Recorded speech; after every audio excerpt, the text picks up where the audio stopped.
Manipur police हौजी मनुंगदा संगे हाबदा यादरे मोय कनो आर्मी कांगु गैना अखोय मणिपुर पुलिस संगु यादरे हौजी याय पुक्पीदा कना कनो ताउदा हौजी तो सि केसवा जे सिगी मपानदा हौजी खामन थमे मोय टीम संगन बे यादरे मणिपुर पुलिस बो सि यंगो तो हौजी संगन बे यादरे आका कमांडर को बुलाया आका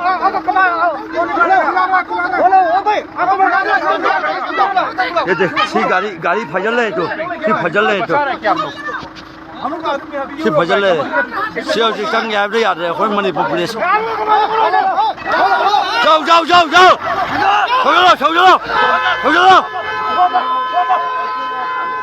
तो मणिपुर पुलिस की गाड़ी संग याबदे हौजी यादरे बा सी गाड़ी की नोवा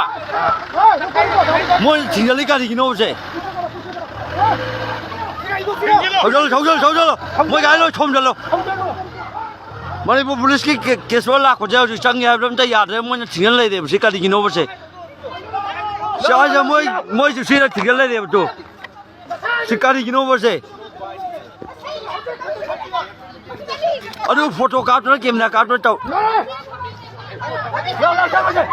ले ले से नाखना शॉट करो शिकारी हीरो से हाउसिंग ने बजे ओए बजे जा हारा क्या है दबा शॉट करो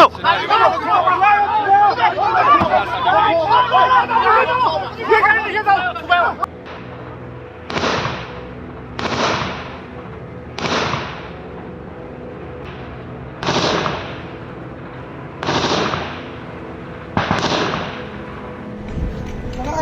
nakal o ye maning mamang kan mon ta ta ni ka pi je yum lak ju ta re pa mo masin khangre adu ko mamang ju ka pe maning ngom ju ka pe san me am ta re chi le o tu jo re na je to chale ko samle ma si ta ka si ta ko chale jang che ha ni to ka cham ba ma de se ni ko ko ji ni ko su ko ke sto de ko to ro ko na ngam ni le ngam dra ni le ni na यूं सुमई थारा को याय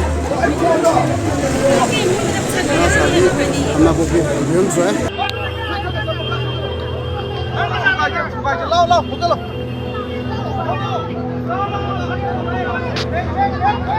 बेकरो side करो केसवा कान ले चलो गाड़ी Innova Mana bilang pulang ni, si itu silang ni, si kaji itu je. Noi je kuki dah pasang yang bilang ke. Cycle, jadi cycle. Si Malipuर police की गाड़ी संग यार भी याद रहे बा. भागीदार बनी जा. हम तो यो कोने बा.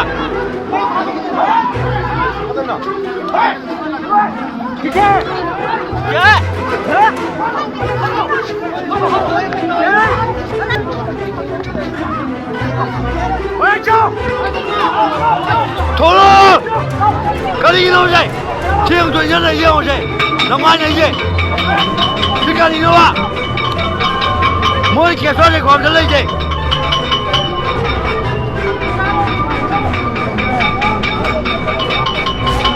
Sao?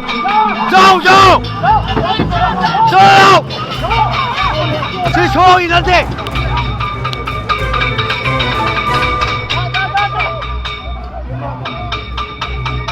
भागीदार बनी जा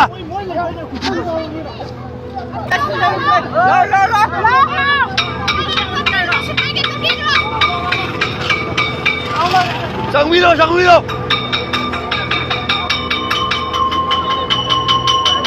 Ôi ôi là năm ai là đấy गाड़ी थोड़ ले अब से मोई ये थम चलो ओए मणिपुर पुलिस की केस हो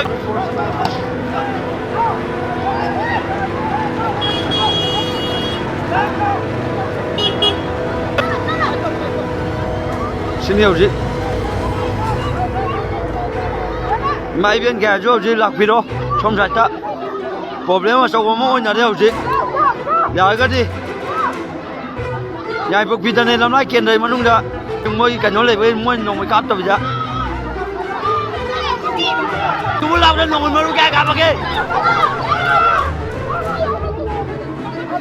บอลเลยหันหลังกันเลยนี่เอาชิคกี้พายพี่